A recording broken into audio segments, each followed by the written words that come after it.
ሰላም ውድ የዩቲዩብ ቻናል ቤተሰቦቼ፣ ቪዲዮውን ስትጀምሩት ሰብስክራይብ በማድረግ ጀምሩት።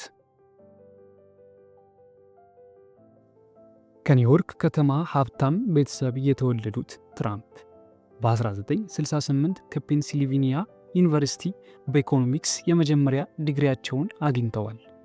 እንደ አውሮፓውያኑ አቆጣጠር በ1971 የቤተሰባቸው የሪል ስቴት ንግድ ፕሬዝዳንት በመሆን የትራምፕ ድርጅት ብለው ሰየሙት እና ሰማይ ጠቀስ ፎቆች፣ ሆቴሎች፣ ካሲኖች እና የጎልፍ ኮርሶች መገንባት ጀመረ።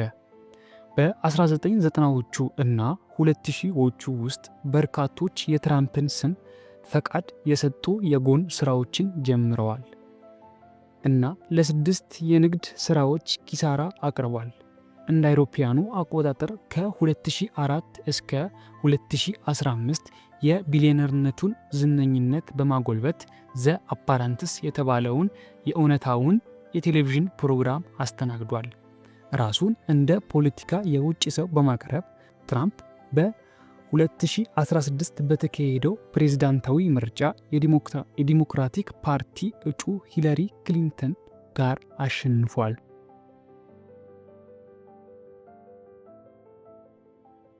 ትራምፕ በመጀመሪያው የፕሬዝዳንትነት ዘመናቸው በ7 ሙስሊም ሀገራት ላይ የጉዞ እገዳ ጥለዋል። የሜክሲኮና የዩናይትድ ስቴትስ የድንበር ግንብ አስፋፍተዋል እና በድንበር ላይ የቤተሰብ መለያየት ፖሊሲን ተግባራዊ አድርገዋል። የአካባቢና የንግድ ደንቦች ወደ ኋላ በመመለስ የግብር ቅነሳና ስራዎች ህግን ፈረመ እና 3 የጠቅላይ ፍርድ ቤት ዳኞችን ሾመ። በውጭ ፖሊሲ ትራምፕ ዩኤስኤን በአየር ንብረት ንግድ እና የኢራን የኒኩለርን መርሃ ግብር ላይ ከገቡት ስምምነቶች አውጥተው ከቻይና ጋር የንግድ ጦርነት ጀመሩ። ከ2020 ጀምሮ ለኮቪድ-19 ወረርሽኝ ምላሽ በመስጠት ክብደቱን አሳንሷል። የጤና ባለስልጣናትን ይቃረናል እና የካርስ ህግን ፈረመ። እንደ አውሮፓውያኑ አቆጣጠር በ2020 ፕሬዝዳንታዊ ምርጫ በጆ ባይደን ከተሸነፉ በኋላ ትራምፕ ውጤቱን ለመቀልበስ ሞክረዋል። እንደ አውሮፓውያኑ አቆጣጠር በጥር 6 የካፒታል ጥቃት በ2021 ተጠናቀቀ። እንደ አውሮፓውያኑ አቆጣጠር በ2019 ስልጣንን አላግባብ በመጠቀምና የኮንግረሱን ማደናቀፍና በ2021 አመጽ በማስነሳት ሴኔቱ ሁለቱንም ጊዜ ነፃ አውጥቶታል።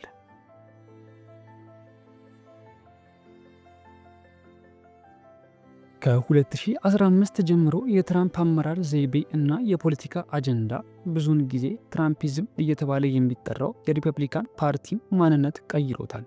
ብዙዎቹ አስተያየቶች እና ተግባሮቹ በዘረኝነት ወይም በስሜቶች ተለያይተው ይታወቃሉ። በዘመቻው እና በፕሬዝዳንትነት ዘመናቸው ብዙ የውሸት ወይም አሳሳች መግለጫዎችን ሰጥተዋል። በአሜሪካ ፖለቲካ ታይቶ በማይታወቅ መልኩ የሴራ ንድፈ ሐሳቦችን ያበረታታል። የትራምፕ ተግባር በተለይም በሁለተኛው የስልጣን ዘመናቸው አምባገነናዊና ለዲሞክራሲያዊ ኋላ ቀርነት አስተዋጽኦ አድርጓል ተብሏል። ከመጀመሪያው የስልጣን ዘመናቸው በኋላ ምሁራንና የታሪክ ተመራማሪዎች በአሜሪካ ታሪክ ውስጥ ከነበሩት ፕሬዝዳንቶች በጣም መጥፎ ከሆኑት ፕሬዝዳንቶች መካከል አንዱ አድርገው ሹመውታል።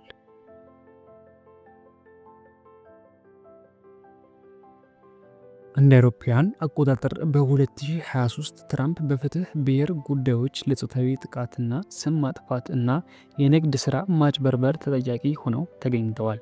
እንደ አውሮፓውያኑ አቆጣጠር በ2024 የንግድ መዝገቦችን በማጭበርበር በ34 ክሶች ጥፋተኛ ሆነው ተገኝተዋል።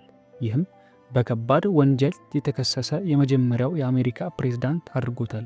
እንደ አውሮፓውያኑ አቆጣጠር በ2024 የተካሄደውን ፕሬዝዳንታዊ ምርጫ በወቅቱ ምክትል ፕሬዝዳንት ካማላ ሃሪስ ላይ ካሸነፈ በኋላ ከእስር እንዲፈቱ ተፈርዶበታል እና በ2020 ምርጫ ላይ ምስጢራዊ ሰነዶች በማቆየት እና የ2020 ምርጫን በማደናቀፍ በእርሳቸው ላይ የተከሰሱ 2 የወንጀል ክሶች ያለ አድሎ ውድቅ ሆነዋል።